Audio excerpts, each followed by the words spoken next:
para makuha nyo kasi yung Yung 20,000 yakap gamot. Yes. Kailangan ang reseta nyo manggagaling Galing. sa yakap clinic doctor ninyo. Yes po. So kung hindi marunong pong magreseta yung yakap clinic doctor ninyo, hindi nyo po maa-avail yung 20,000 credit line ninyo na available medicines, yung 54 ha.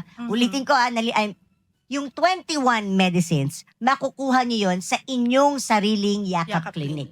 Pero yung 54 medicines na merong 20,000 credit line ng ating mga kababayan, makukuha nyo yan sa mga yakap gamot Yes facilities. Pero hindi nyo ma-avail yan sa yakap gamot facility kung wala kayong QR-coded prescription from your yakap clinic doctor. So isa pa po yan sa magiging batayan nyo sa pagpili ng yakap clinic. Kapag hindi marunong magreseta or hindi pa registered magreseta nung 54 medicines yung yakap clinic nyo, wag na po kayo dun. Kasi hindi nila kayo mabibigyan ng 54 medicines. Sayang naman po yan.